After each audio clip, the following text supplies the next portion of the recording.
আসসালামু আলাইকুম সুপ্রিয় দাখিল অষ্টম শ্রেণীর শিক্ষার্থী বৃন্দরা, আশা করি তোমরা সকলে ভালো আছো। তোমরা যে যেখান থেকে দেখছো তোমাদের সকলকে স্বাগতম। স্বাগতম তো আমি জানালাম, কিন্তু কথা হচ্ছে তোমরা আমাকে স্বাগতম জানাচ্ছ কিনা সেটা একটু আমার খুবই কষ্ট হচ্ছে এবং দুঃখ লাগছে, আফসোস লাগছে যে আমি মনে হয় তোমাদেরকে বোঝাতে পারছি না।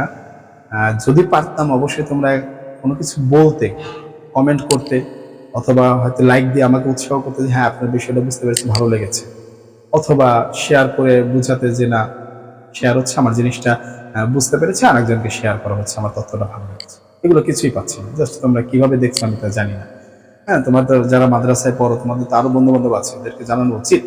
কারণ বাল্লিগু আন্নি ওয়ালাউ আয়া, মানে হলো বুঝিয়ে দেওয়া। এটা কি রাসূল সাল্লাল্লাহু আলাইহি ওয়াসাল্লাম আদেশ, মাদ্রাসায় পড়ছো তোমরা। তো আসো আমরা এর আগের ভিডিওতে ওখানে যা ছিল আগের চ্যাপ্টারে যে 3 নম্বর পার্টে সব বিস্তারিত আলোচনা করেছি, প্রশ্নের সমাধান করেছি। তো আজকে যে বিষয়টা, তারপরও তোমাদের এই অবস্থা দেখে মনে কষ্ট নিয়ে ভিডিও তৈরি করা হচ্ছে, কি করব তোমরা জানি না। তোমরা আমার প্রতি রাগ কিনা সেটাও জানি না, আমাকে পছন্দ হয় কিনা, কালো কালো মানুষ তাই হতে পারে, ঠিক না, এবং বুড়া মানুষ হতে পারে। আচ্ছা যাই হোক, এখন আসো যে আমরা এখন যেটা শিখবো কালেমার জিন্স সমূহ। কি শিখবো? কালেমার জিন্স সমূহ। কালেমার জিন্স বলতে স্যার কি বোঝায়, ঠিক আছে, সেটা বুঝবো। হ্যাঁ, এই আজনাসুল কালিমা, আজনাসুল কালিমা তোমার এটা চতুর্থ পার্টে আছে। এই চতুর্থ পার্টে যে আজনাসুল কালিমা, এটা কি আসলে? এই চ্যাপ্টারটা তোমাদের অনেকের কাছে খুবই জটিল ব্যাপার, অনেকে এই চ্যাপ্টারটা স্কিপ করে চলে যাও, পরীক্ষায় আসে। কিন্তু এই কথাটা হচ্ছে কি একটা সমস্যা। মাদ্রাসার ছাত্র যারা আছো তোমরা অনেকে 8 পর্যন্ত পড়াশোনা করো মাদ্রাসায়, অনেকে আছো এই পরিস্থিতি দেখে তোমাদের অনেক গার্ডিয়ানরা অথবা তোমরা নিজেরা এই পরিস্থিতিগুলো দেখে যে এই জটিল জটিল বিষয়গুলো হুজুররাও কি বলে না বলে মাদ্রাসার, আমি বুঝি না তেমন কিছু, তেমন কোনো প্রাইভেট করেও কাজ হচ্ছে না। অনেকে দেখা যায় পরে কি আস্তে করে মাদ্রাসা ছেড়ে চলে যাও, স্কুলে যাও, এত জটিল ভালো লাগে না। গার্ডিয়ানরাও বলে যে এত জটিল আমরাও বুঝি না, কি বুঝাবো। তো আমি চাচ্ছি যে গার্ডিয়ানরা যেন এই ব্যাপারটা সহজে এখন বুঝতে পারে, ছাত্র তোমরা যারা আছো তোমরা যেন সহজে বুঝতে পারো। এই চিন্তা ভাবনা করে আমি এই ভিডিওগুলো তৈরি করছি এবং শর্ট শর্ট করে তৈরি করছি, ঠিক আছে, অল্প সময়ের ভিতরে যেন সুন্দর করে বুঝতে পারো, একটু মনোযোগ দিয়ে দেখি। আসো, আজকে যে আমরা আলোচনা করবো আজনাসুল কালিমা, এই ব্যাপারটা আস্তে আস্তে কি আজনাসুল কালিমা। আজনাসুল কালিমা বলতে কালেমার জিন্স সমূহ। কালিমা মানে কি শব্দ, এগুলো চিনে এসেছি।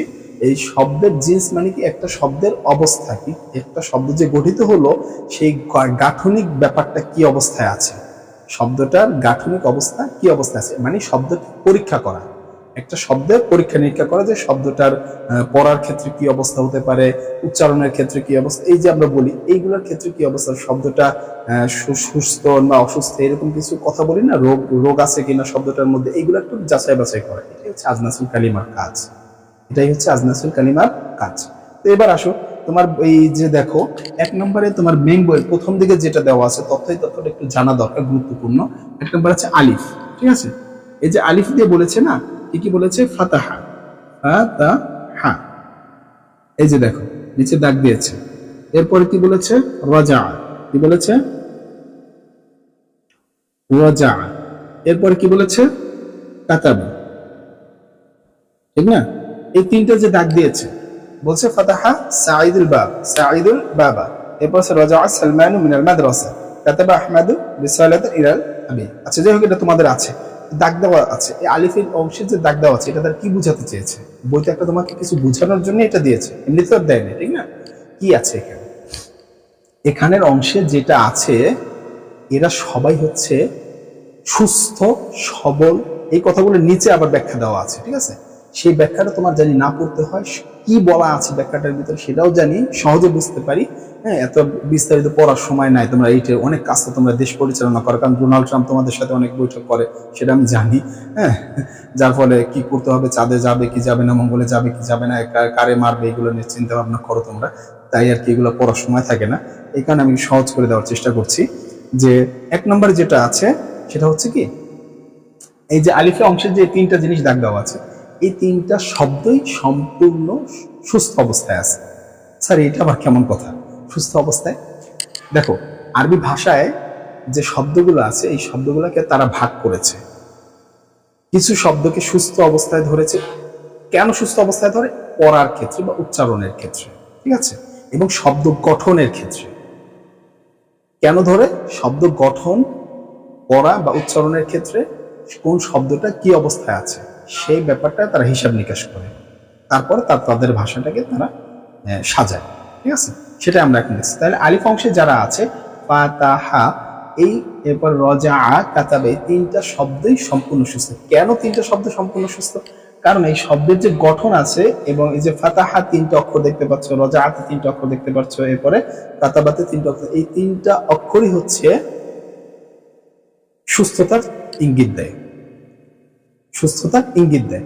এখন আলোচনায় আসে, এটা বললাম, এই শব্দগুলাই এরকম যখন শব্দ হয়, অন্যান্য শব্দ যে 2 নাম্বার 3 নাম্বার 4 নাম্বার যে দেখতেছি, এগুলো বুঝবো। এইগুলো বুঝার আগে আমরা একটু সিস্টেম বুঝে, আগে সিস্টেমটা বুঝলে পরে বাকিগুলো সহজে বুঝে ফেলবো। এদেরকে সুস্থ বললাম, কিন্তু অসুস্থ হয় কখন? একটা শব্দ গঠনগত ঠিক আছে বুঝলাম, কিন্তু অসুস্থ হয় কখন? দেখো, কয় কারণে? 4টা জিনিসের কারণে। কি বলবো? 4টি হরফের কারণে, হরফ এর কারণে একটি শব্দ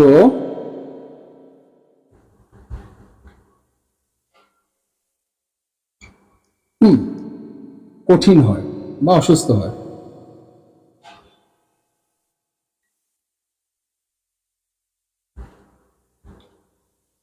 পরে এই 4টা কারণ, 4টা হরফের কারণ। 4টা হরফ কি? হ্যাঁ, যেমন যেমন হচ্ছে 1 নম্বরে কি? হামজা, আলিফ, এটা। এরপরে কি? হরফে ইল্লাত।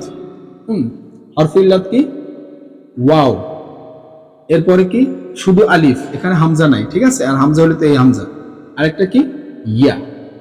তাহলে এই 4টা হরফ, এবং এই 4টা হরফ যদি কোনো শব্দে প্রবেশ করে, এই 4টা হরফ কোনো শব্দের মূল অক্ষর, গঠনের দিক থেকে শব্দের মূল অক্ষর হিসেবে আসে। এই 4টা অক্ষরের যে কোনো একটা অক্ষর, কিংবা একটা অক্ষর, একটা শব্দে 2টাও আসতে পারে, তা সেটাও একটা বিষয়।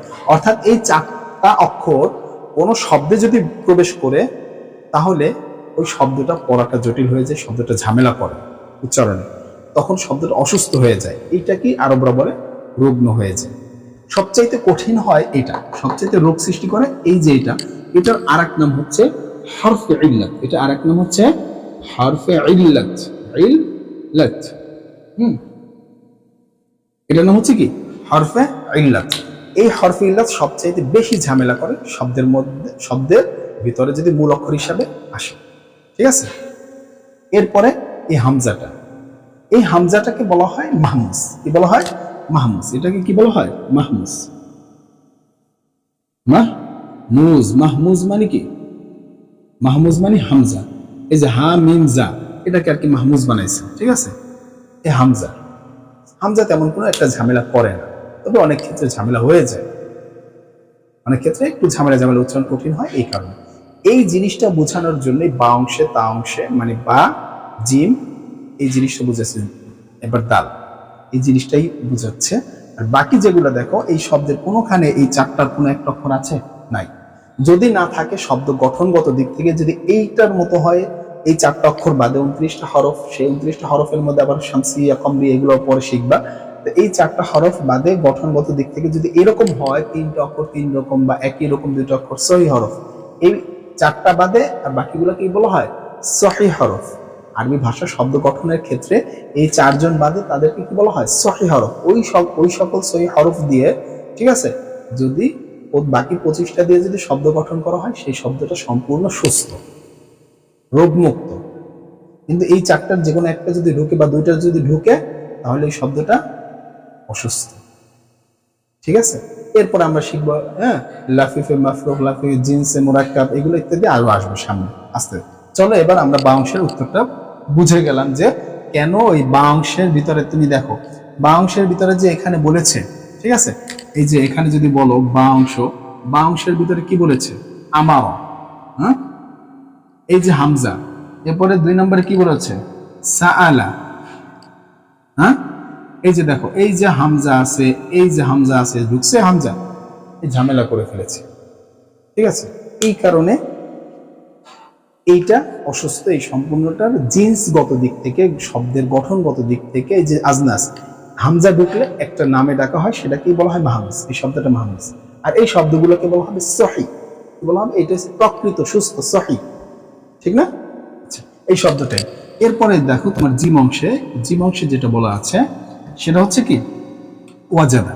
এই যে দেখো, এই যে ঢুকে পড়লো, হ্যাঁ, এই যে ওয়াও ঢুকে পড়লো, তার মানে কি হরফে ইল্লাত, ঠিক আছে? এখন যদি মুজারিতে যাও, এটা বানাও ইয়াও জাদু, ইয়াও কঠিন হয়ে যায় না? ইয়াজিদু বললে আরো সহজ হয় না? ইয়াজিদু, ইয়াও জিদু, ইউ জাদু, এরকম বলে ঝামেলা হয়, ঠিক না? এই ব্যাপারগুলো সামনে আসবে। এই জটিলতা দূর করে সহজ করে এই আজনাসুল কালিমার কাজ। মানে একটা শব্দ যাচাই বাছাই করা, যে শব্দের পরিস্থিতিটা কি, গঠনগত দিক থেকে কি, উচ্চারণগত দিক থেকে কি অবস্থা, সেগুলোকেই জানা হচ্ছে এই ব্যাপার, ঠিক আছে? এটা আসলে এরপরে কি আবার আরো আছে রদিয়া, দেখো ওয়াও ঢুকছে, র দিয়া, এই যে রদিয়া, এই যে শেষে ইয়া ঢুকছে, ঠিক না? এই তো তোমার বইতে আরো আছে, ঠিক আছে? করা, হ্যাঁ, মানে এখানে উলিয়া, উল্লিয়া এখানে আছে, শেষে আবার ইয়া ঢুকছে, ঠিক না? আরেকটা আছে, আরেকটা বিষয় কি, আরেকটা বিষয় হচ্ছে দাল। দালটাকে আমি এখানে লিখি, দালটা কি বলেছে দেখো, জারওয়া, জারওয়া, হ্যাঁ। আর একটা বলছে কি রুজ্জা, কিংবা ফারওয়া, রুজ্জা, রুজ্জা, এই যে রুজ্জা। এরা যারা আছে এরা সহি, এরা সহি, কিন্তু প্রকৃত সহি না। প্রকৃত সহি হইতে হলে এই যে আলিফ নাম্বারটা হতে হবে, এটাই হচ্ছে প্রকৃত সহি। কারণ প্রকৃত সহি কখন বলবো? একটা শব্দ আমরা জানি সর্বনিম্ন 3 অক্ষর দিয়ে গঠিত হয়। প্রকৃত সহি হয় কখন? যখন একটা শব্দ 3 রকমের 3টা হরফ দিয়ে হবে, এই 4টা হরফ বাদে, এই 4টা হরফ বাদে 3 রকমের 3টা হরফ দিয়ে কি হবে, দেখা যাচ্ছে কিনা একটু দেখে নেই, হ্যাঁ দেখা যাচ্ছে, এই 4টা হরফ বাদে এরকম 3 রকমের 3টা হরফ দিয়ে গঠিত হবে, সেটা হচ্ছে প্রকৃত সহি। তার নাম হবে সালিম, সহিউস সালিম, একটু পরে আমরা আসতেছি। আর এই যেটা আছে এটাও প্রকৃত সহি, কিন্তু এর মতো প্রকৃত না, এটা হচ্ছে 100%, ঠিক আছে? এটা হচ্ছে 100%, কিন্তু এটা 100% সহি, বাট এটার মতো শক্তিশালী না। এটা যেরকম শক্তিশালী, কিন্তু এটাও শক্তিশালী না, এরকম। এটাও সহি, এটাকে বলা হয় সহিউল মুদাআফ, এটাকে কি বলা হয়? সহিউল মুদাআফ। এই বেসিক গুলো যদি তুমি এখন থেকে ভালো করে শিখো, ক্লাস 9-10 যখন উঠবা ঝামেলা থাকবে না। হয়তো তখন একটু আরবিতেই পড়বা, জিনিস সহজ। এই বেসিক গুলো তোমরা জানো না দেখেই কিন্তু ক্লাস 9-10টা উঠলেই আরবি দ্বিতীয় পারি না, ভাগিয়া যাও মাদ্রাসা ছেড়ে। কোথায় স্কুল কলেজে আরবি নাই, চলে যায়, কি লাভ হয়? আরে মাদ্রাসার ছাত্ররা তো ভালো কিছু করতেছে, বলতেছে না, যদি একটু খাটে। স্কুলের ছাত্র, আমি যে স্কুলে, আমি আজকে এই পেশায় প্রায় 10 বছর, তোমাদের এগুলো পড়াচ্ছি। শুধু আরবি, অঙ্ক, ইংলিশ আমি আরো পড়াই, আমি স্কুলের ছাত্রদের পড়াই, অনেক স্কুলের ছাত্র। আমি যেহেতু সায়েন্স গ্রুপ থেকে আসি, আমি সায়েন্স পড়াই বেশি, হ্যাঁ, আমি সায়েন্স নিয়ে পড়াই। আর মাদ্রাসার ছাত্র যারা আছে তাদেরকে এগুলোও পড়াই, আর সায়েন্সও পড়াই। তো দেখা যাচ্ছে স্কুলের ছাত্ররা যেটা পড়ে ইংলিশ আর অঙ্ক, বিজ্ঞান, এইগুলোকে মানে গুরুত্ব দিয়ে তাদের জীবনে তারা হয়ে যায়, কারণ চাপ কম, এই 3টা পড়লেই হয়ে যায়। এই সহজ খোঁজার ক্ষেত্রে আমরা বাংলাদেশি ছাত্ররা কি করি, আরবিটা মাদ্রাসায় ভর্তি করছে, বাপ মায় অনেক আশা করে, কিন্তু আরবিটা তো যা দেখতেছি মাথায় ঢুকতেছে না কাছে। আরে ভাই, তুমি তো ঠিক মতো সময় দিচ্ছ না এটার পিছনে, তুমি মাথায় ঢুকবে কিভাবে? তুমি একটু সময় দাও। এই যে আমরা যে দেখাচ্ছি এগুলো একটু দেখো, ভালো করে বুঝো। মোবাইলটা নিলে ফাইজলামি শুরু করো তোমরা। এই যে মন্ত্রী আসছে, মন্ত্রীর বিরুদ্ধে তোমরা কি এখন যাও আন্দোলন করতে, শাহবাগ গেছো, তোমাদের পাছা লাল করে দিছে না? সামনে আরো ভয়াবহ অবস্থা হবে। ভালো কিছু বের হও। বাংলাদেশ থেকে কি বের হয়? আইকালা বাস দেয় আমাদের, সেইগুলাই আমরা একজন শিক্ষা নিয়ে বের হই, ঠিক না? সুশিক্ষা শিক্ষিত বের হতে পারছি? প্রকৃত শিক্ষা শিক্ষিত বের হতে পারি? এই মোটিভেশনাল কথা বলার কোনো লাভ নাই। তুমি যদি এখন থেকে নিজেকে ঠিক না করতে পারো, এই জিনিসগুলোর প্রতি যদি তোমার গুরুত্ব না হয়, তুমি সামনে কিছুই পারবে না, এটা তুমি ধরে রাখো। তুমি নিজেও কিছু পারবে না, তোমার থেকে যে প্রজন্ম আসবে সেও কিছু পারবে না, কারণ তুমি নিজেই ভালো করে বুঝো না। তুমি তাকে কি শিখাবো? তুমি যে আমি পড়তে পারি না, আচ্ছা আমি যে যখন বাপ মা হবো, সন্তান, আমার সন্তানাদের মাদ্রাসায় পড়াবো, ভালো কিছু। মুসলিম কান্ট্রিতে বসবাস করো, অধিকাংশ মানুষ মুসলমান কান্ট্রি, যাই হোক, অধিকাংশ মানুষ মুসলমান, আমি মানুষের শিখাবো, তখন একটু পড়াবো, স্যার কি পড়াইতেছে না সেও তাই নেই হবে। আর তুমি ঠিক মতো পারতা, খোঁজ খবর নিতে পারতা, বলতে পারতা এদিকে কি পড়ছিস, কি দেখে খোঁজ খবর নেই। স্যারকে যে স্যার ও কি পড়ছে এটা তো পারেন, এটা ধরলাম, এটা জিজ্ঞাসা করে পারেন না। কারণটা কি, এই অভিজ্ঞতা আমার আছে। আমি অনেক বিশেষ ক্যাডারের স্টুডেন্ট, বিশেষ ক্যাডারের বাচ্চাদের পড়াই, ঠিক আছে। এই স্টুডেন্টরা কি পড়ে না পড়ে, কি বুঝে না বুঝে, সেটা আমার কাছ থেকে তদারকি করে খবর নেয় প্রতিদিন। আজকে কি পড়ালাম, কালকে খবর নেবে, বাচ্চাকে জিজ্ঞাসা করে তোমরা কি করবা, আমরা কি করবো, মাদ্রাসায় পড়ে কি ঘাস খাওয়া শিখবো আর বাঁশ দেওয়া শিখবো, কি দিয়া আমরা কি বানাই, এই মিসাইল বানাই, ঠিক না, একটা আলা বাসায় কিংবা কলা গাছ মাথা চুকা করে এরপরে ওইটা দিয়ে ইয়ে বানাই। এই ফাইজলামি বাদ দাও, কোরআন হাদিস শিখো, তোমাকে নিষেধ করছে কে? আরবি ভাষা শিখো, নিষেধ করছে কে? এদের মধ্যে কি হয় না, এই যে ইরান দেখো না মিসাইল বানায়, ওরা কি তোমাদের কাছে আসছিল শিখতে, বাংলাদেশের কাছে? আমরা সারা ফকির নি, গালি দিতে মনে চায়, আমরা কি শিখলাম? শিখো, এখনই সময় এগুলো বাদ দাও, মনোযোগ দিয়ে এটা শিখো। মাদ্রাসা থেকেও ভালো কিছু স্টুডেন্ট তৈরি হওয়া যায়, কোনো কঠিন বিষয় না, একটু শিখতে হয়, একটু মনোযোগ দিতে হয়, একটু কষ্ট করতে। তোমরা এই কারণে একটু শক্ত কথা বলবে, ঠিক আছে? এখান থেকে শিখো, ক্লাস 9-10 কোনো ব্যাপার না, তুমি উভয় সাইডে অলরাউন্ডার হবা, সব বিষয় তুমি জানো, আমি চাই সেটা, ঠিক আছে? তো চলো আমরা এখানে শিখলাম, আর এই 4টা বিষয় ভালো করে বুঝলাম, এটা গেল। এরপরে আসো তোমার পরবর্তী পৃষ্ঠায় যে ব্যাপারটা বলছে, একটু ব্যাখ্যা টাকা ছিল, সেই ব্যাখ্যা টাকা ওই যে দেখো, আর তোমার দেখা লাগবে। এবার আসো আমরা কওয়াইদ অংশে চলে যাই, ঠিক আছে? কওয়াইদ অংশে চলে যাব। কওয়াইদ অংশে আমাদের কি শিখাতে চাচ্ছে একটু দেখে আসি, ঠিক আছে? এটা আমি ভিডিওটা আরেকটু ছোট করে ফেলবো, আজকে এখানে 2টো টপিক দেখাবো, পরবর্তী পার্ট 2 এ ইনশাআল্লাহ বাকি অংশটুকু আলোচনা করব, কারণ বেশি বড় হয়ে গেলে তোমরা দেখতে চাও, তোমাদের অভ্যাসটা খুব আবার ভালো, ঠিক না? আচ্ছা, এবার আসো, এখানে কি বলেছে কাওয়াইদ কি বলেছে? কাওয়াইদ, এই যে কাওয়াইদ অংশ, এখানে কি বলেছে?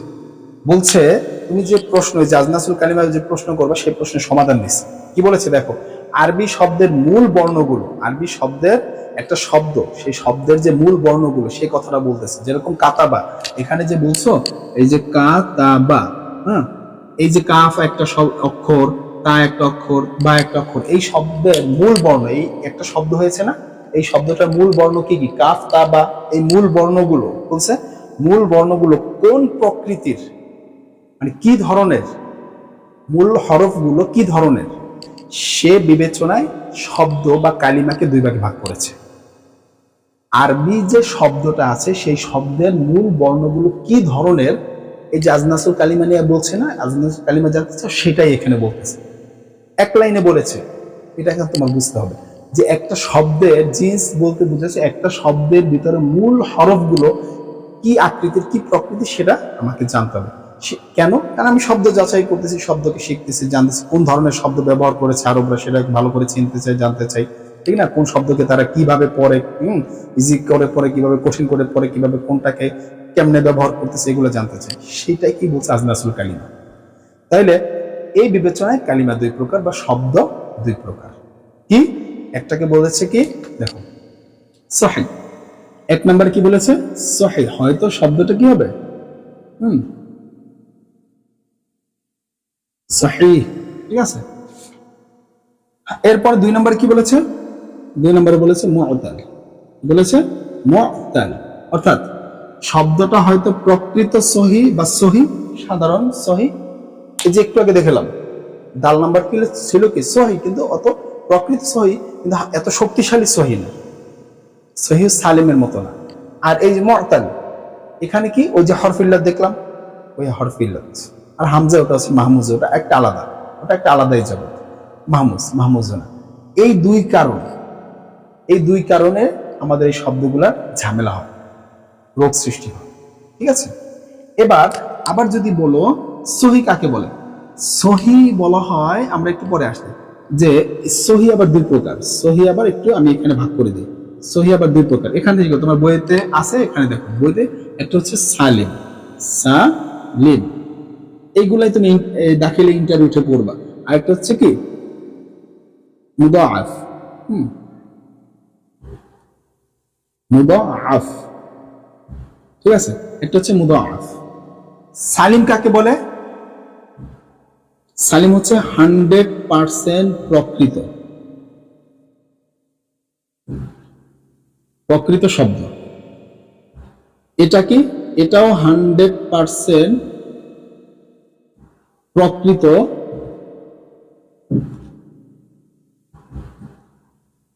তবে দুর্বল। তবে এটা শক্তিশালী, তবে দুর্বল। বুঝতে পেরেছি? সহজে বোঝার চেষ্টা করো, জটিল পেঁচাবা না, জটিল করবা না। সহি কত প্রকার? যেখানে 3টা হরফ 3 রকম হবে। প্রকৃত শক্তিশালী কেন বলেছি?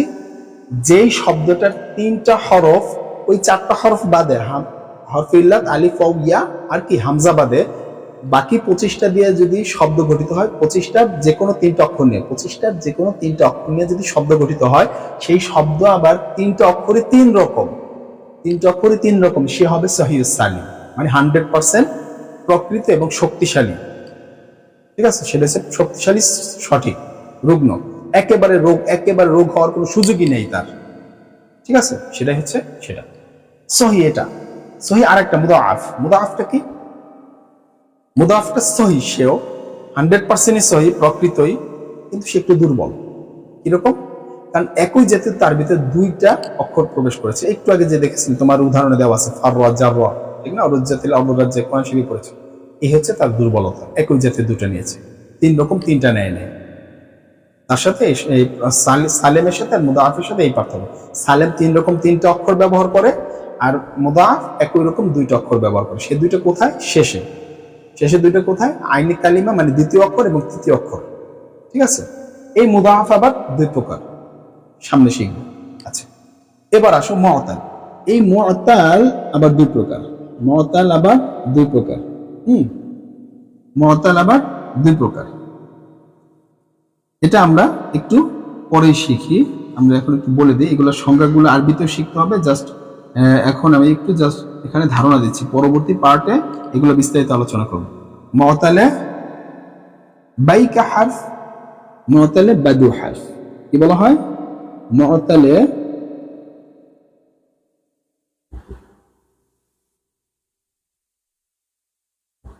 বাইকা হারফ, মুআতালে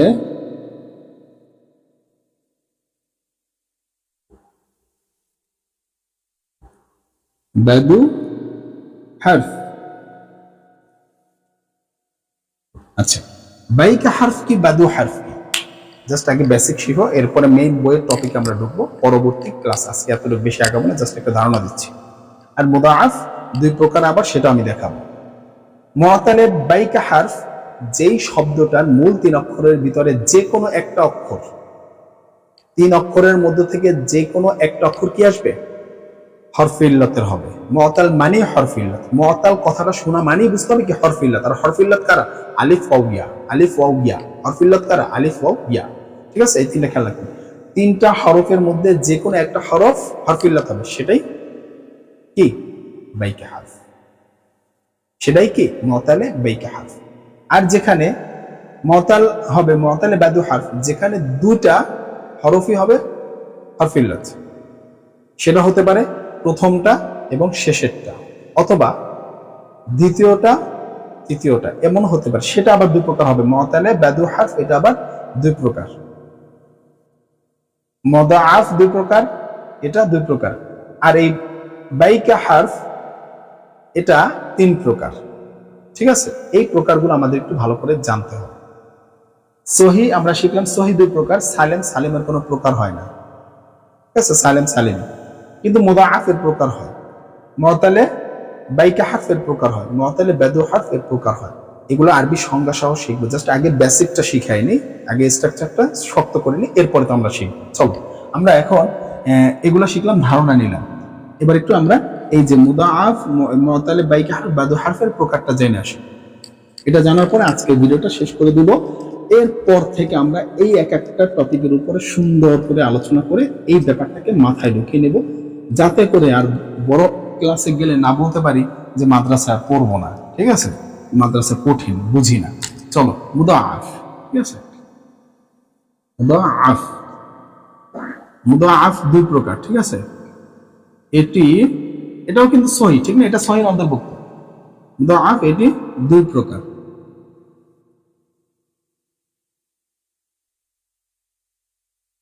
যথা নাম্বার 1 মুদাআফে সুলাসি, তোমার বইতে দেওয়া আছে, দেখো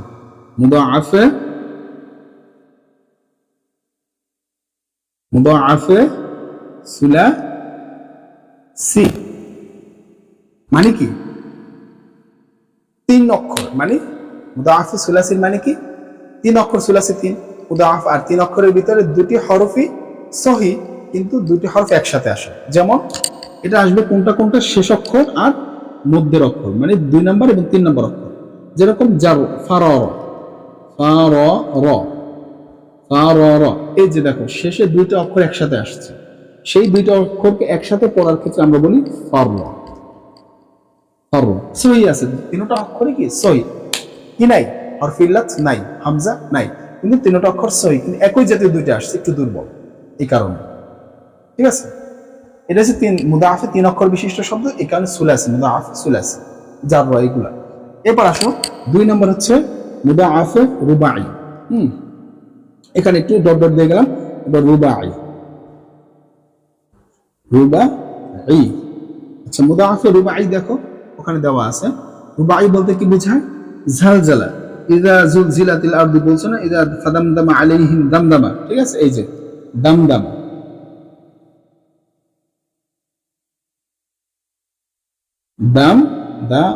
এই যে দেখো প্রথম অক্ষর তৃতীয় অক্ষর, প্রথম অক্ষর আর তৃতীয় অক্ষর একই জাতীয় হতে হবে।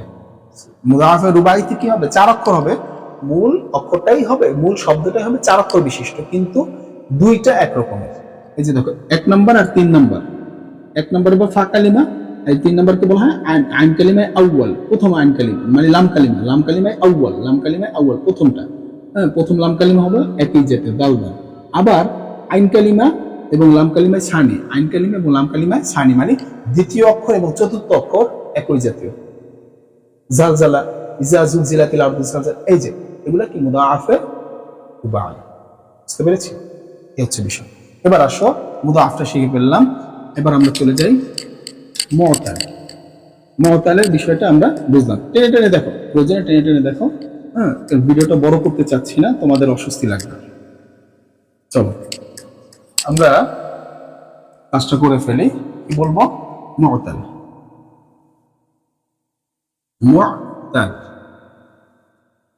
মুতালে বাইকা হারফ, ঠিক না? বাইকা হারফ, এটাকে বলেছি আবার 2 প্রকার, এটা 3 প্রকার, এটা 3 প্রকার। যথা 1 নম্বর হচ্ছে মিসাল, কি বলবো? মিসাল। 2 নম্বরে বলবো আজওয়াফ, 3 নম্বরে বলবো নাকিস। এই যে তাহলে এখন এই 3টা নামে বলবো, ঠিক আছে? এগুলো আস্তে আস্তে বিস্তারিত আরবি সহ শিখবো। এখন এই 3 প্রকার শিখলাম। মুতালে বাইকা হারফ 3 প্রকার। 1 নম্বরে হচ্ছে মিসাল, 2 নম্বর হচ্ছে আজওয়াফ, 3 নম্বর হচ্ছে নাকিস। আজওয়াফ, এই মিসাল প্রথম অক্ষর হরফ ইল্লাত হবে, দ্বিতীয় অক্ষর হরফ ইল্লাত হবে, তৃতীয় অক্ষর হরফ ইল্লাত হবে, মানে একসাথে 3টা হতে পারবে না, যে কোনো একটা। প্রথম অক্ষরটা হয়তো হরফ ইল্লাত হবে, নয়তো দ্বিতীয় অক্ষরটা হরফ ইল্লাত হবে, নয় তৃতীয় অক্ষরটা। এইটাকে বলবো আমরা হরফ ইল্লাত, মানে মুতালে বাইকা হারফ, মুতালে বাইকা হারফ। এবার চলো বাদু হারফ শিখব। কি শিখব? বাদু হারফ। বাদু হারফ এটা কত প্রকার? এটা 3 প্রকার। এটা শিখলাম, ঠিক না? এটা 3 প্রকার। এটা শিখবো, এটা 2 প্রকার। এটা 2 প্রকার কি কি? এটা 2 প্রকার কি? এটা হচ্ছে লাফিফ। লাফিফে তোমার বন্ধু লাফিফ না, লাফিফে মাফরুক, লাফিফে মাফরুক। আরেকটা কি? লাফিফে মাকরুন। এই যে, ঠিক আছে? লাফিফে মাফরুক, লাফিফে মাকরুন। লাফিফে মাফরুক কি, লাফিফে মাকরুন কি? এখানে দুটোটাতেই হরফে ইল্লাত হবে, দুইটা করে হরফে ইল্লাত হবে। এই মুআতালে বাদু হারফের ভিতরে যে বিষয়টা, সেখানে একটা শব্দ মূলত 3টা অক্ষর দিয়ে গঠিত, সেই 3টা অক্ষরের দুইটাই হবে কি হরফে ইল্লাত। এখন এই দুইটা হরফে ইল্লাত কোথায় হবে? প্রথমটা না দ্বিতীয়টা, না প্রথমটা না তৃতীয়টা, না দ্বিতীয় না তৃতীয়, সেই বিষয় নিয়ে প্রশ্ন। সেইগুলো আমরা সামনে আস্তে আস্তে আলোচনা করব। এই বেসিকটুকু আমাদের মাথায় রাখতে হবে, ঠিক আছে? আরেকটা হবে জিনসে মুরাক্কাব। জিনসে মুরাক্কাবটা কি সেটা একটু বলে দিই, ঠিক আছে? জিনসে মুরাক্কাবটা হচ্ছে যে আমরা যেটা বলবো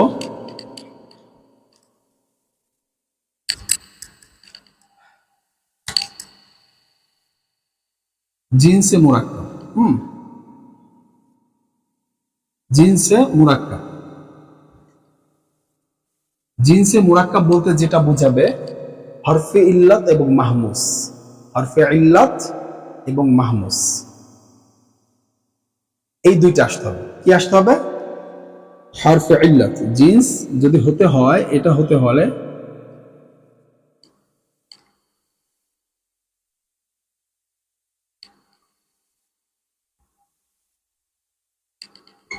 কি বলবা? এটা হতে হবে মাহমুজ, মাহমুজ, মাহমুজ যোগ হরফে ইল্লাত। কি বলবা? হরফে ইল্লাত। এই দুটো সমন্বয়ে যে রেজাল্ট আসবে এখানে, সেই রেজাল্টটাই হবে কি মাহমুজ। একটু উদাহরণ দেই, ঠিক আছে? যেরকম ওয়াজা আ, এই যে ওয়াজা আ, এই যে দেখো শুরুতে আসছে কি ওয়াও হরফে ইল্লাত, আর শেষে আসছে হামজা। এটা একটা জাস্ট উদাহরণ দেবো ছাড়া, এটাকে বলা হবে জিনসে মুরাক্কাব। মানে দুই ধরনের, দুইটা আসছে, একটা হচ্ছে মাহমুজের থেকে আর একটা আসছে হরফে ইল্লাত থেকে। সহি তো এখানে দরকার নেই। জিনসে মুরাক্কাব হতে হলেই হরফে ইল্লাত তার কি হতে হবে? মাহমুজের একসাথে হতে হবে, সহি হলে হবে না, ঠিক আছে? এ হচ্ছে আজকের ভিডিওটা। এরপরে আমি প্রত্যেকটা ধারাবাহিকভাবে আলোচনা করব। ক্লিয়ার? আজকে পর্যন্ত আসসালামু আলাইকুম।